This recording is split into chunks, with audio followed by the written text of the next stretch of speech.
Trained to spot danger, from The Spy and the Traitor by Ben MacIntyre. For the KGB's Counterintelligence Section, Directorate K, this was a routine bugging job.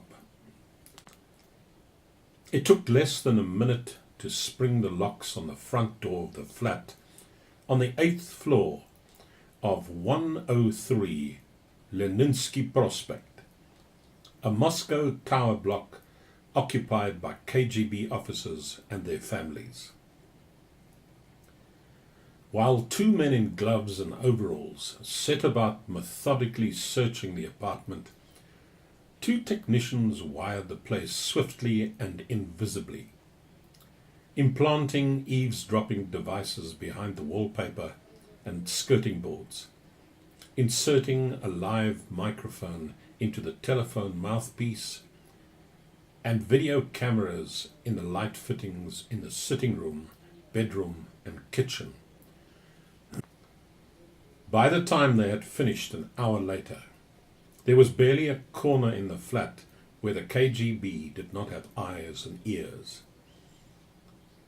Finally, they put on face masks and sprinkled radioactive dust on the clothes and shoes in the closet, sufficiently low in concentration to avoid poisoning, but enough to enable the KGB's Geiger counters to track the wearer's movements.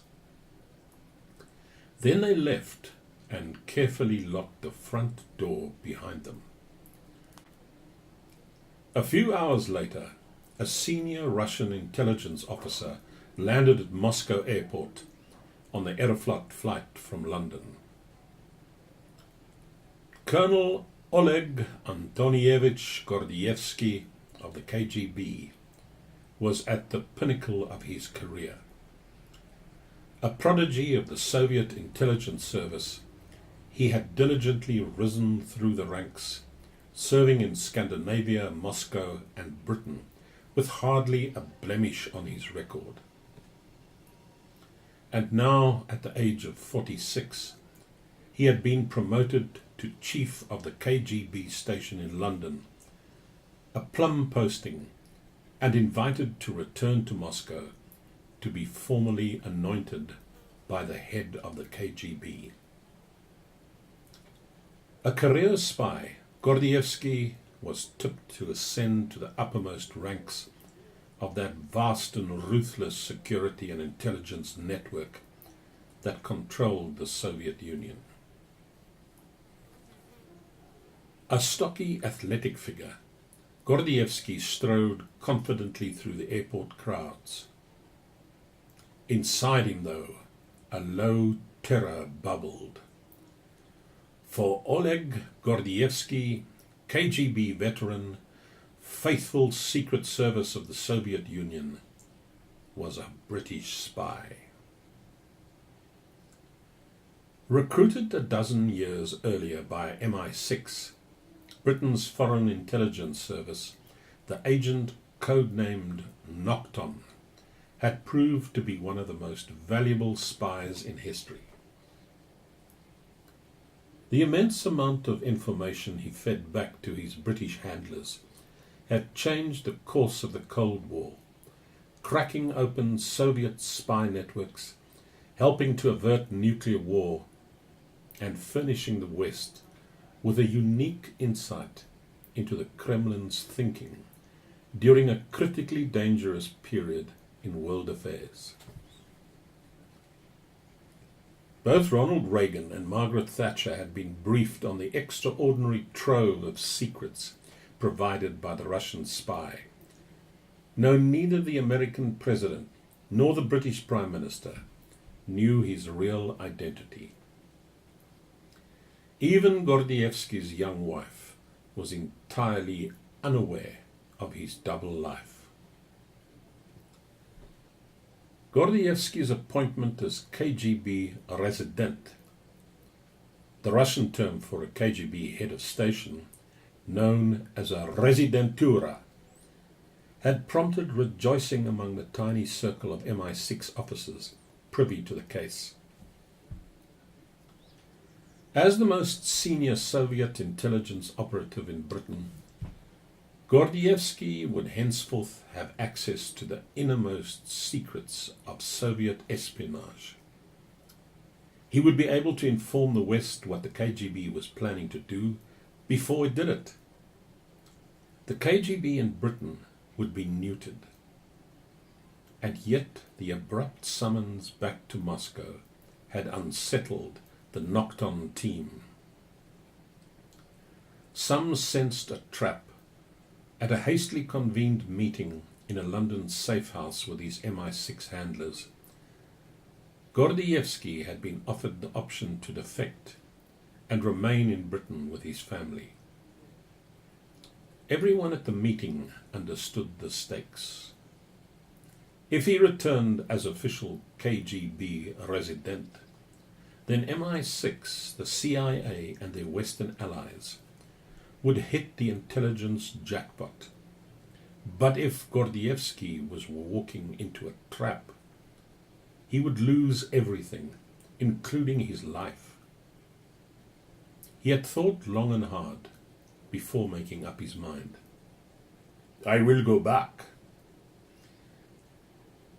Once again, the MI6 officers went over Gordievsky's emergency escape plan, codenamed Pimlico, and drawn up 7 years earlier, in the hope that it would never have to be activated.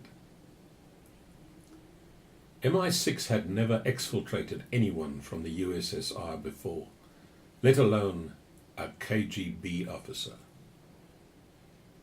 Elaborate and hazardous, the escape plan could be triggered only as a last resort. Gordievsky had been trained to spot danger. As he walked through Moscow airport, his nerves ragged with internal stress, he saw signs of peril everywhere. The passport officer seemed to study his papers for an inordinate length of time before waving him through. Where was the official who was supposed to be meeting him? A minimal courtesy for a KGB colonel arriving back from overseas. The airport was always stiff with surveillance, but today the nondescript men and women, apparently standing around idly, seemed even more numerous than normal. Gordievsky climbed into a taxi, telling himself that if the KGB knew the truth, he would have been arrested the moment he set foot on Russian soil, and already on his way to the KGB cells, to face interrogation and torture, followed by execution. As far as he could tell, no one followed him as he entered the familiar apartment block on Leninsky Prospect and took the lift to the 8th floor. He had not been inside the family flat since January.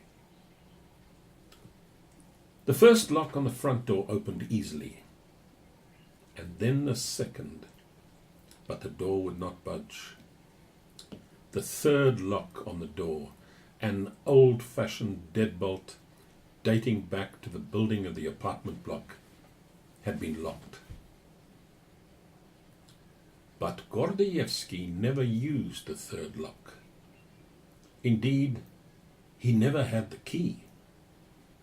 That must mean that someone with a skeleton key had been inside, and on leaving had mistakenly triple-locked the door. That someone must be the KGB. The fears of the previous week crystallized in a freezing rush with a chilling, paralyzing recognition that his apartment had been entered, searched, and probably bugged. He was under suspicion. Someone had betrayed him. The KGB was watching him. The spy was being spied upon by his fellow spies.